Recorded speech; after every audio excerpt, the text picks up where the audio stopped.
aidez-nous! Maman, j'ai peur! Noah, Brother, vous repentis! C'est la fin! Repentez-vous avant qu'il ne soit trop tard! Ouvrez-nous la porte! Aidez-nous!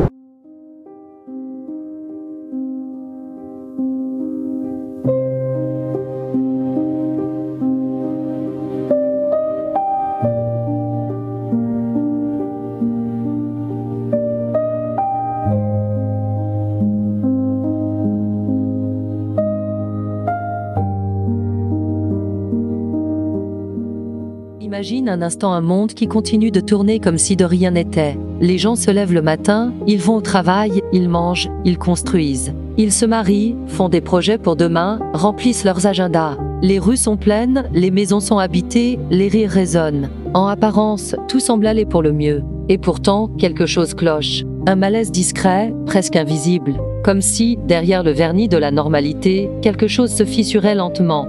C'est exactement dans ce contexte que commence l'histoire de Noé. Une histoire très ancienne, racontée dans la Bible, mais que Jésus lui-même a reliée directement aux événements de la fin des temps. Il a prononcé cette phrase troublante, ce qui arriva au jour de Noé arrivera de même lors du retour du Fils de l'homme. Alors, une question se pose tout naturellement, à quoi ressemblaient vraiment les jours de Noé? Et surtout, en quoi ressemble-t-il à notre monde aujourd'hui? C'est ce que nous allons explorer ensemble. Pour bien comprendre, il faut d'abord dépeindre le tableau du monde à l'époque de Noé. La Bible le décrit avec une clarté saisissante.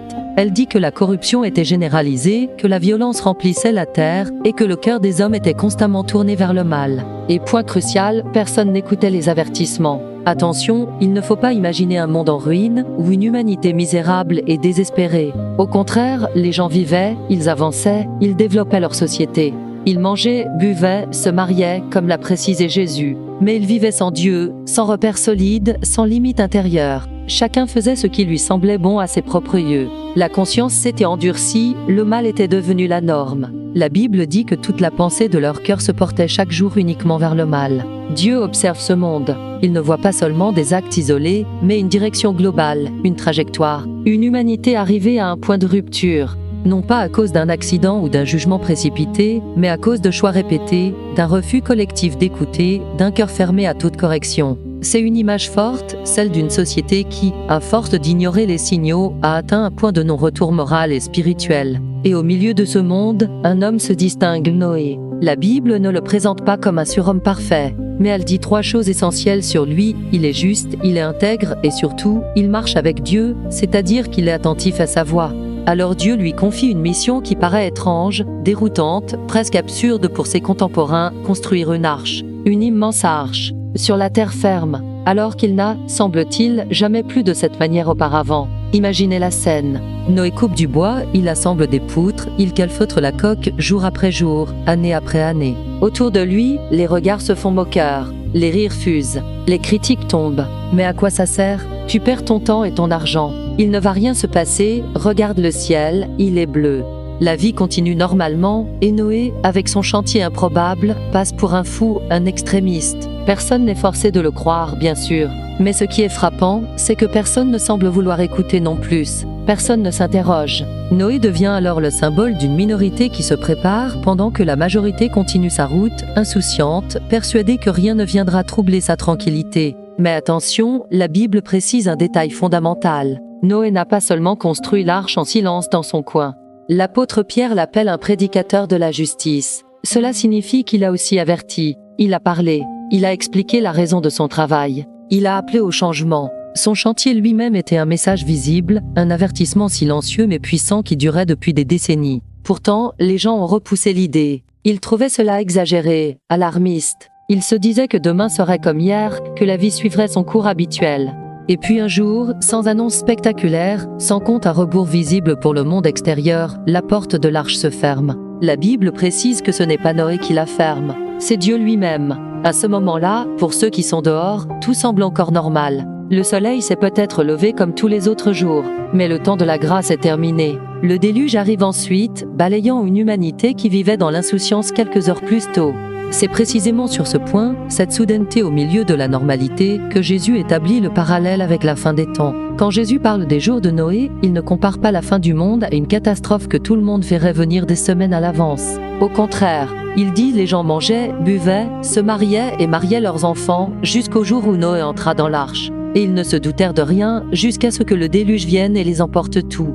Autrement dit, la plus grande illusion est de croire que la normalité apparente est un gage de sécurité. L'activité humaine, même légitime manger, boire, se marier, peut devenir un écran de fumée qui cache une urgence spirituelle absolue. Les jours de Noé deviennent alors une image prophétique puissante pour nous. Ils nous montrent un monde spirituellement aveugle et sourd, un avertissement clair mais massivement ignoré, une séparation soudaine entre ceux qui sont prêts et ceux qui ne le sont pas, et un salut préparé pour ceux qui veillent et obéissent. Ce n'est pas un message destiné à faire peur, c'est un appel à la lucidité, à la vigilance. Alors, la question inévitable est, et nous, aujourd'hui, regardons notre époque avec honnêteté. La violence est banalisée, diffusée en direct sur nos écrans. La confusion morale grandit, ce qui était mal hier devient acceptable aujourd'hui. La spiritualité authentique est souvent mise de côté, remplacée par des philosophies personnelles. L'idée même d'une autorité supérieure, d'une vérité absolue, est rejetée par beaucoup.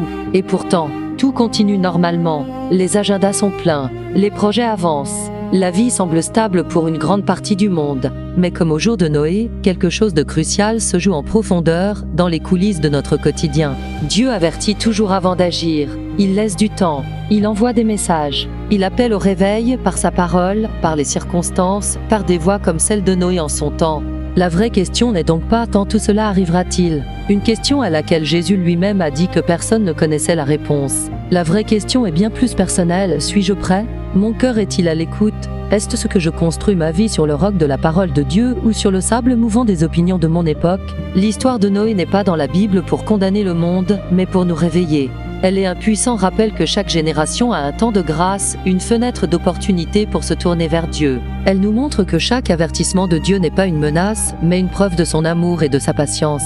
Et elle souligne que chaque choix que nous faisons a un poids d'éternité. Au jour de Noé, une arche était ouverte pour quiconque voulait y entrer et être sauvé. C'était le moyen de salut pour cette génération. Aujourd'hui encore, une porte est ouverte. Jésus a dit « Je suis la porte. Si quelqu'un entre par moi, il sera sauvé. » Cette porte, c'est Christ lui-même, le salut offert à tout par la foi. Mais la Bible est claire, cette porte ne restera pas ouverte indéfiniment. Alors la question finale est simple et elle est profondément personnelle. Elle ne s'adresse pas à la foule, mais à chacun de nous, ici et maintenant. Face à ce monde qui continue de manger, de boire et de se marier sans se douter de rien, dans quel état voulons-nous être trouvés lorsque la porte se fermera?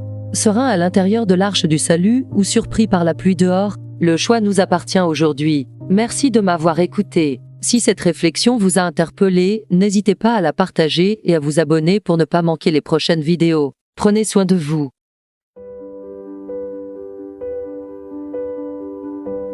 Tout avait l'air normal, les champs, les marchés, les écoles. On riait fort au mariage, on signait des plans sur des écrans.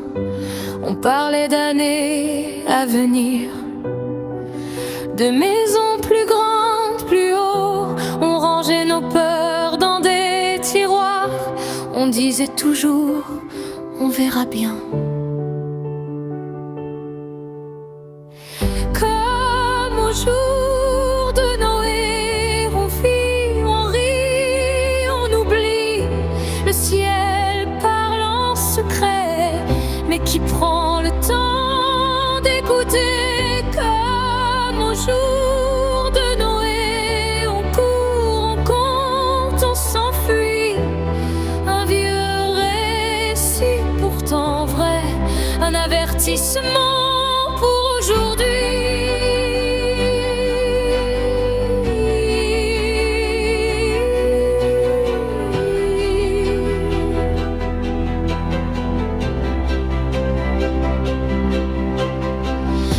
On se moquait de ce vieux sage qui plantait des planches dans la terre. Regarde-le, il perd la tête. On filmait tout pour en rire le soir. Pourtant l'air changeait, lourd et étrange. Les saisons perdaient leur chemin. Les sources grondaient sous les pierres, mais on montait le son plus fort.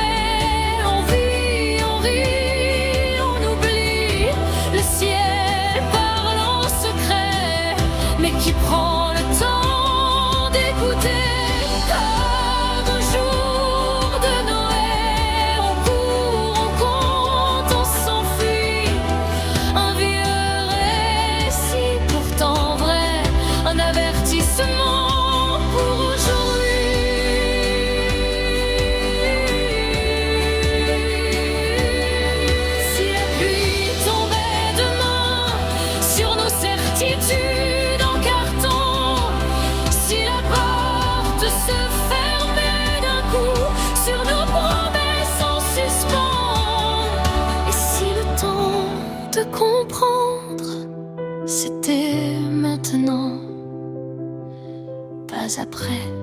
Un vieux récit, juste un miroir où l'on se voit, nous, en secret.